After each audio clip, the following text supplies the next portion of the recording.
From Mombasa, Kenya, this is Blue Radio.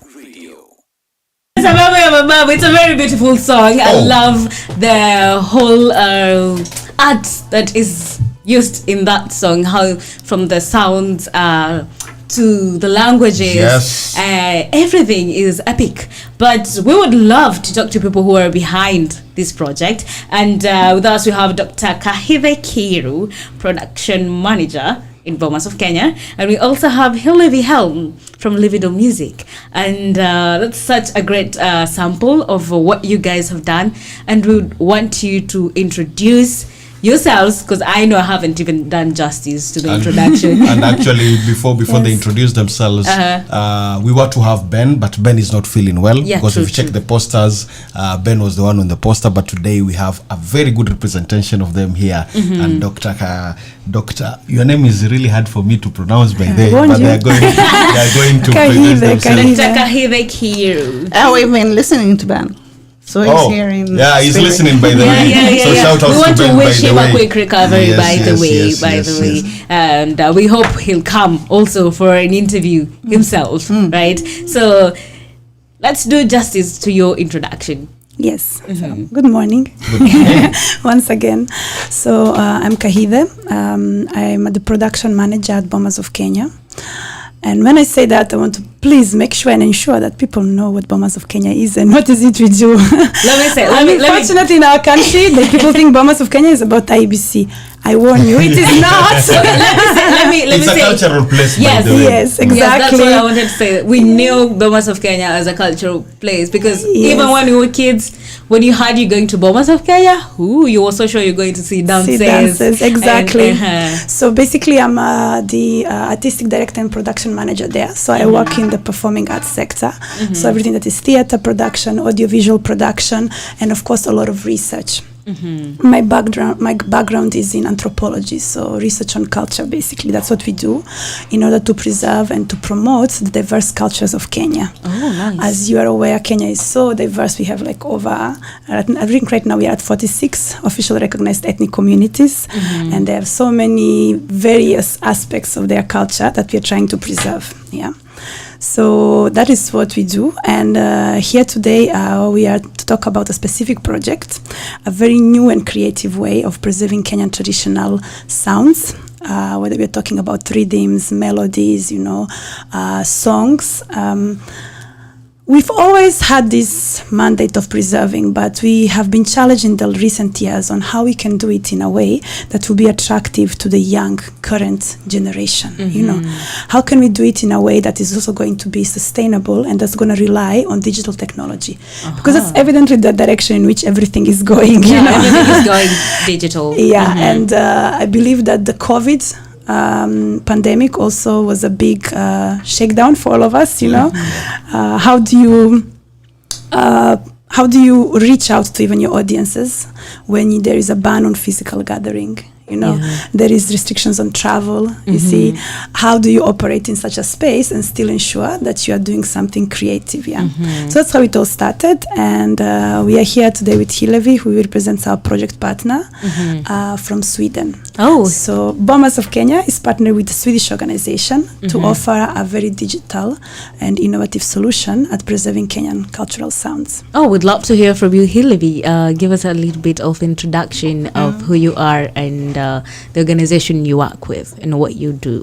Thank you. It's nice to be here. And I'm 50% of a small organization called Interaction Action with Ben, who we heard. And then we have a friend in Stockholm, Håkan, that has Libido Music, which is little bit bigger. And we came to Kenya in 2018. And been back and forth, but stayed for at least until COVID, then we were thrown out. And then we've been looking for projects. So when we met Daniel and Butch and started his drum class, it all came together. Håkan with the technology in Sweden, who's been working with Ben many projects. And the roots of this music in this country. It just inspired one evening to a great idea. And then we made a small application, a first feed fund, that we got, and then we did this Michikenda table that was presented at the Swedish Embassy at the end of the project. And then we met Kahithe and Bomas and kind of, let's work together.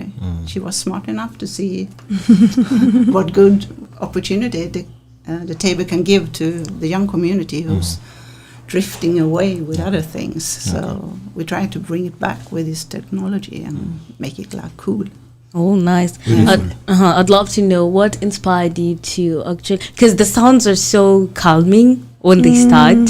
And I'd love to know, okay, what beat were you looking for? Did you have something in mind when you did the one in Mijikenda? Yeah, because the music works in loops, so you have to look for the loop in the music. But when you found it, it's and every instrument has to be around that loop, so they can play it together. It doesn't really matter when you put on a new instrument; it instantly starts to play with the others. But also look for the original music, how it sounds. We stupid Musungus, we don't know exactly how Mijikenda sounds, but we tested it on people and they all, it's Mijikenda. We knew that it was right. And now with Bomas, they are the experts on the music and the traditions and, So how we just tag along. I think just take a bit back because maybe the listeners don't necessarily know what we are talking about when we talk about the loops and the samples. So basically the idea is that this project takes us all across Kenya and we are doing recording, audio recording in different locations and trying to really record rhythms and songs and melodies in the form of samples. So they are loops. It's not an entire song. It's a loop of a specific instrument. Of course, trying to identify the authentic rhythms, the authentic loops that are representative of all these different communities. So let's say right now we are in Mombasa, and today, as we sit here, Hillevi and me, the rest of our team, the sound engineers and the technical team are in a studio not far from here, recording today on the program, for example, we have Tarab. So there are going to be like 6 different instruments, which are characteristic of that genre, which are going to be recorded in that principle of loops. So what happens in the end with all these loops? So we are developing an interactive installation. So this is now where the Swedish technology comes in. So we're going to have an exhibit, like a space in which you will have 8 different installations, each one of them representing a different region of Kenya. Remember the old provinces that used to be there, the Nyanza, Western Coast, Northeastern, Nairobi, and so on and so forth. So the audiences that will be coming to Bomas will be able to interact with these sounds and these loops on these installations, but also not only by hearing the sounds, but also kind of composing their own music with it, creating their own music. So it's based on QR codes. I'm not a technical person, so I don't really know it's QR codes and things, but basically it is really, really interactive, very playful, and it encourages creativity. And as you mentioned at the beginning, everyone knows Bomas because you used to go there in school, so a very big percentage of our audiences are young people and school-going children. So we were like, how do we make these kids actually not only hear the sounds of Kenyan traditional music, but also own it in a way and appropriate it and like play with it and be like, if I mix this Chivoti flute, with of the Digo with this,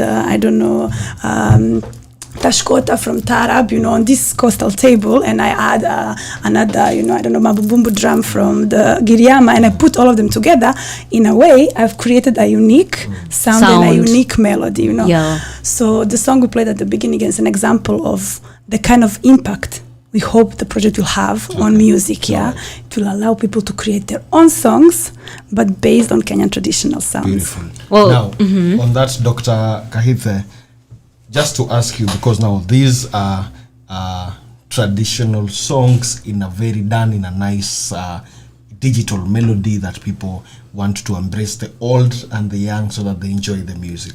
So the question which I want to ask is, what are the challenges when now you go to these cultural people that we want to do this song of yours in this manner? What are these challenges that you guys face? Yeah, well, I think the first challenge definitely has been even making people understand the technology behind it and what is it that we do. Okay. As you can imagine, most of the traditional practitioners don't necessarily have experience of recording in a sound studio. We are very keen on getting the authentic melodies. Hence, you will find that most of the participants that we are recording are elderly practitioners, people who are 70 years and above, you know, who have this knowledge in them and who've been playing this Sengenya, for example, for the last 30, 40 years, you know. Sure. Like I said, there's an elderly gentleman, we were interviewing a musician called Swale Motela, who was talking about how he was performing this for the first president, you know, how they were like references from a long time ago, you see. So for them, bringing them into a space in which they are playing the traditional music, yes, but they have to do it in a manner that allows synchronization with the other instruments, you know. Yeah. So, you know, you get somebody who is his whole life only played, you know, in the community, and then you put headphones on his ears and tell him this is the metronome that you need to follow, you know, to sync with the other instruments, for example. So I think there is definitely a bit of, a lot of work in terms of translating the tradition into the digital technology, yeah. We have a big technical team, you know, working with sound designers, working with sound engineers, working with videographers and so on and so forth, yeah. So that's, I think that transition and how to bring the two together has been a challenge, but I believe we have been successful in it, you know. The other challenge, of course, in my opinion, is that this, whether we want to admit it or not, this music is dying out.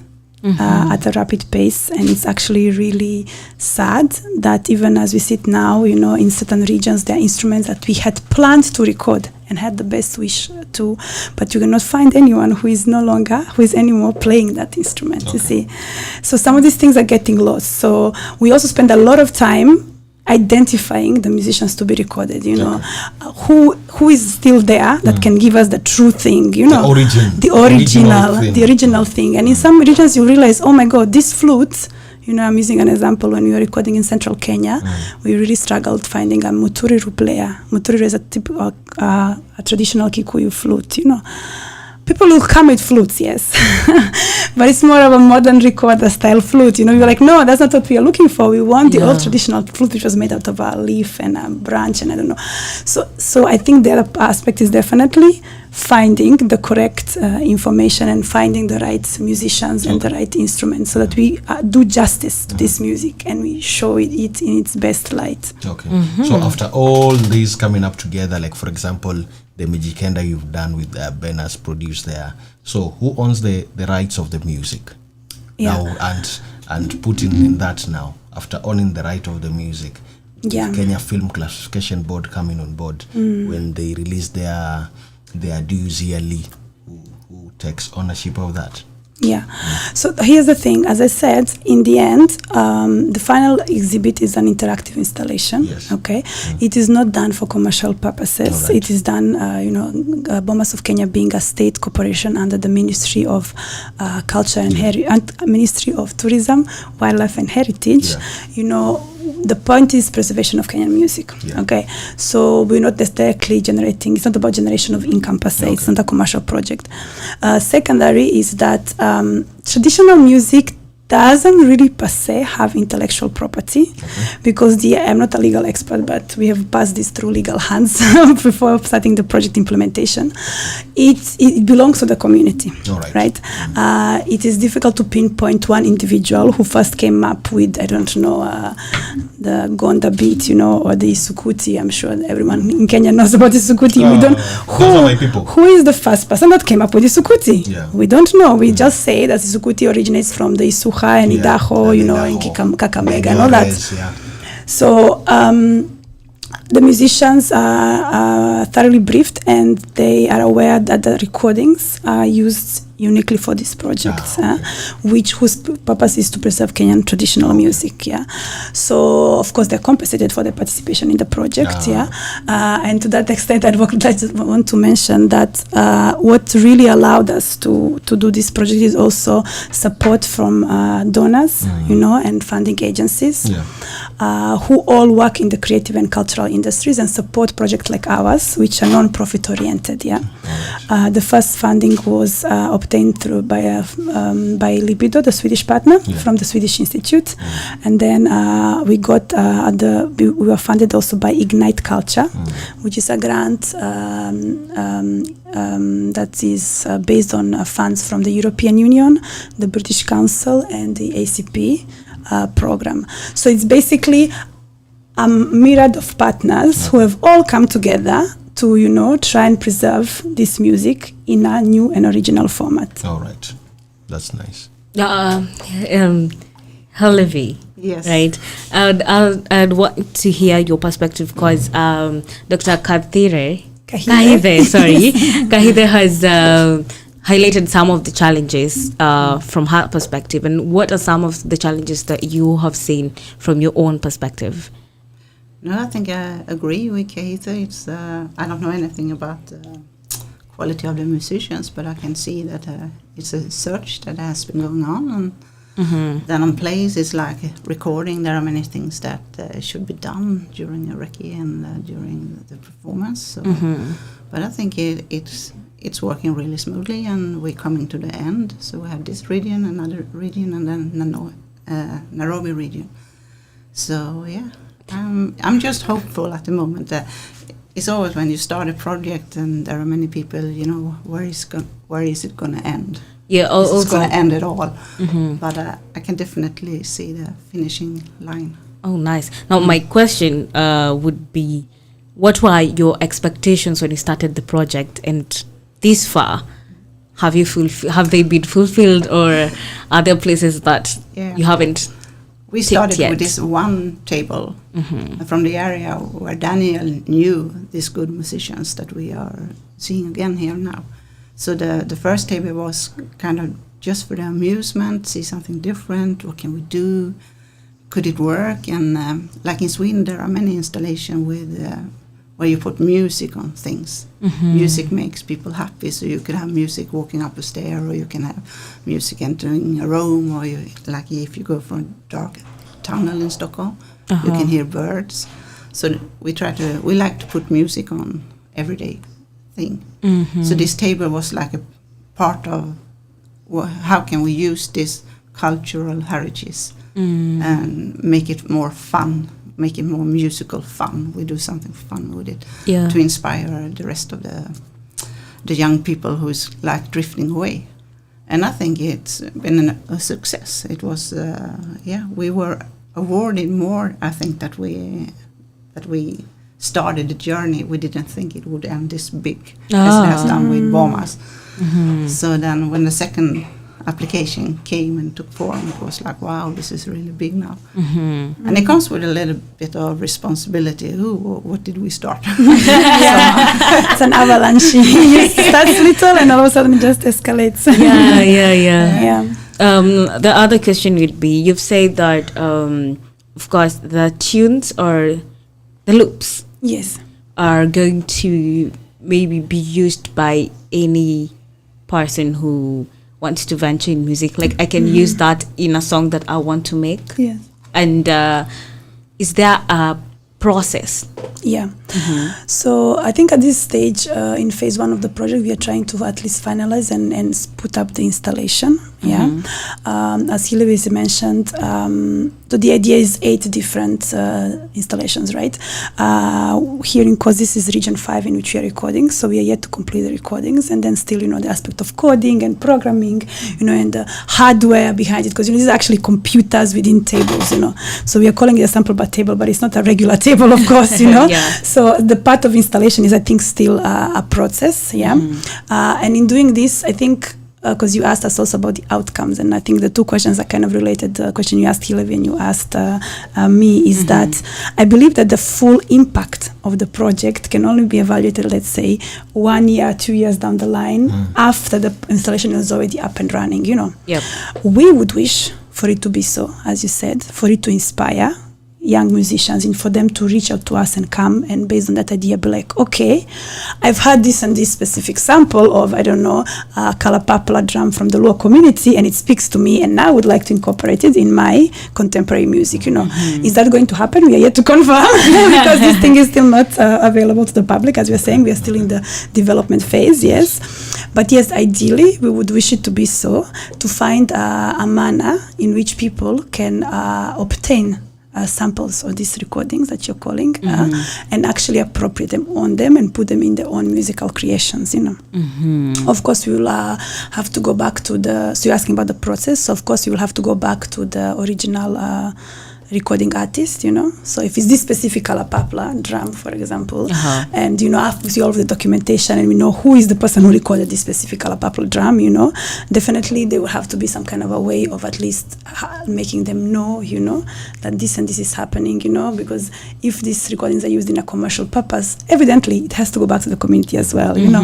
It cannot be that we have done this for preservation of Kenyan music and then some Beyonce, for example, shows interest, you know, in a specific pattern, you know, of the Kinanda from Mombasa, and then, you know, Beyonce goes and makes 7 million per day, not in total, but $7 million per day based on that sample without the actual practitioner, you know, equally benefiting. So yeah, so that part of the legal, how it is going to go back to the community, you know, is something that will be resolved once the installation is there.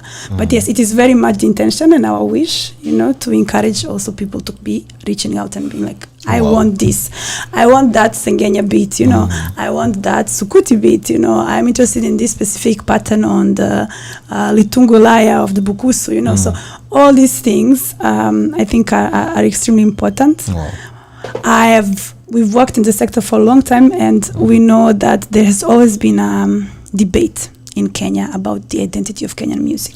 You know, does Kenyan contemporary music have an identity that if you are somewhere in the UK or somewhere in China, when you hear a song that is a very contemporary song, you know, bass guitars, drum sets and all that, can you be able to identify it with Kenya? The way every one of us can know this is a Nigerian song. Whenever you hear a Nigerian song, all of us, we know, you know. Yeah, that's a Nigerian song. And I think that is what made Nigerian music such a strong power on the continent, because they have a very strong identity, you know, which is based on the traditional rhythms, you know. So how can this project help, you know, in that aspect, in the debate of how to build how to root Kenyan contemporary music in a Kenyan identity? So, as I said, the final outcome, that can only be known after, you know, the final impact can be measured after some few years down the line. But yeah, we would definitely like it to be so. If I ask Hillevi here from Sweden, what does this mean to the Swedish government? That's question number one. Question number two, is the Kenyan culture for you guys now to come and partner with the Bomas of Kenya to do these cultural traditional songs in a nicer way, modern way? Does it mean that the culture of Kenyans, it's rich out there? I hope so. For the Swedish and the government and Swedes, we actually have one sample bar at the World Heritage Museum in Stockholm. So there is an interest for African roots and culture all the countries on the world, their roots. So it's a genuine interest. And the second was what does it mean the Kenyan culture out there in Sweden, international, it's that rich? Yeah, because this is like a little bit like fighting back for the manga culture and the US culture spreading all over. Everybody doing the same thing. If you're a teenager in North Korea, or if you're one in France or in Sweden or in Kenya, it's the same. But it would be nice to have influence from another country, and this, since it's a root instrument, it could be like an influence for another kind of music.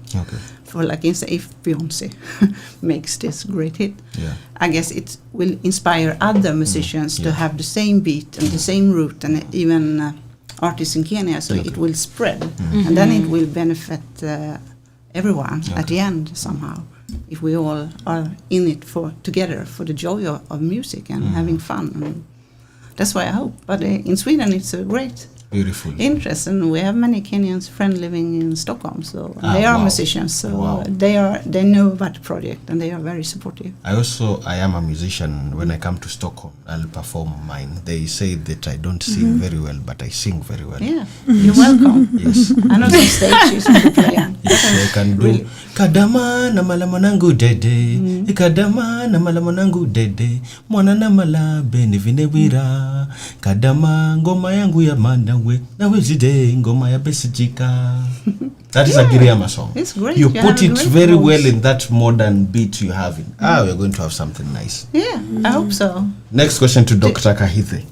Dr. Kahithe, now we've talked of the regions, all 8 regions, if you go it that way. Yes. Nairobi is also a region. Yes, so exactly. Nairobi, it's a culture on its own, right? Exactly. From the word go, happy, ngoma za mavijana, all those stuffs. Are you going to have something like that also?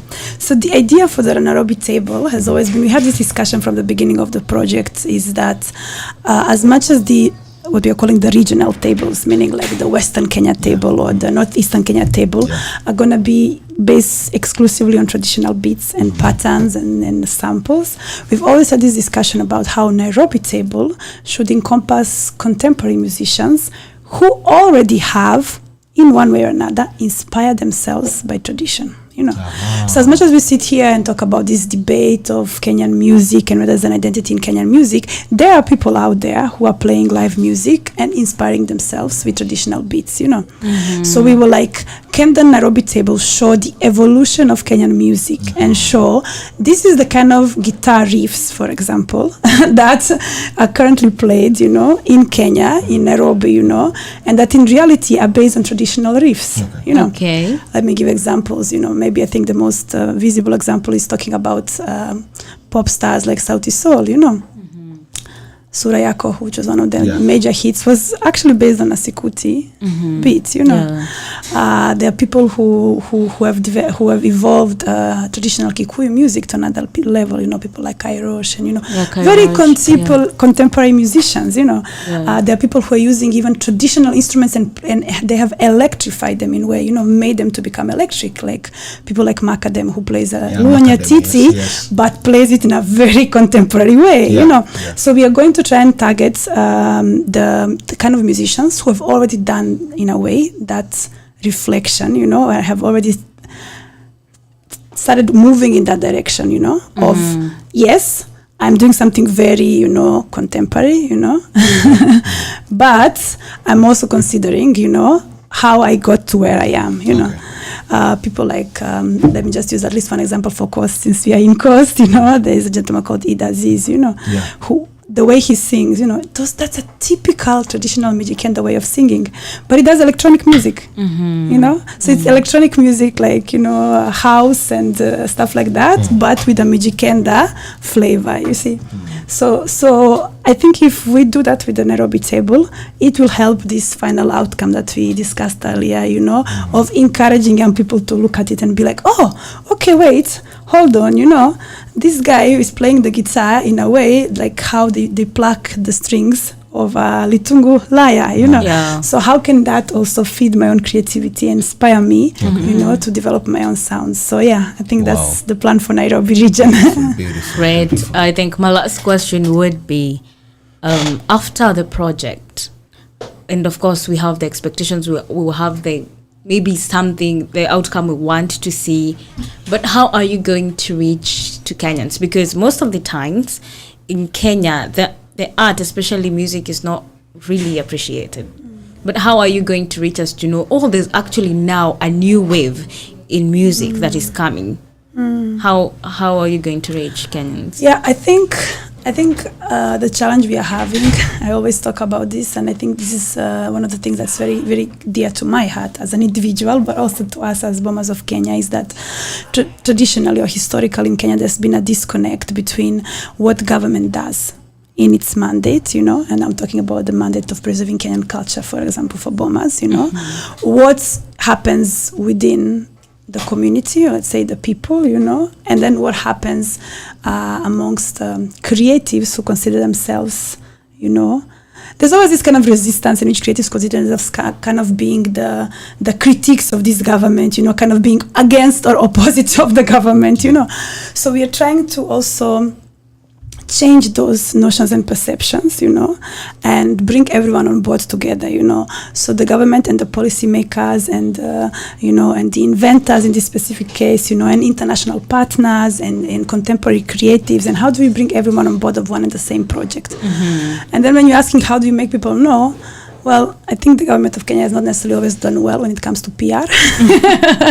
So just also, how do you brand and package the program or the project and put it out there so that people actually know this thing is happening, And us being here this morning is part of that effort, I believe, Mm-hmm. So that by the time this thing is up and running, we actually have visibility, we actually have people coming in, and trust me, we have not even finished. As we say, we are still in the development phase, and there's already so much interest, We've been contacted by French journalists, we've been contacted by, local media stations and newspapers, and there's a lot of web activity and so on and so forth. So that being said, guys, please do look for SampleBar Kenya on all social media platforms, SampleBar Kenya, or just look for Bombers of Kenya and you'll find links to SampleBar. Mm-hmm. And let's spread the word about this lovely project. Clearly we will. No. And also I would like to say it's like a museum where you interact. You don't come to watch, you come to interact with the thing. So it's something new. It's another way to have a museum. Okay.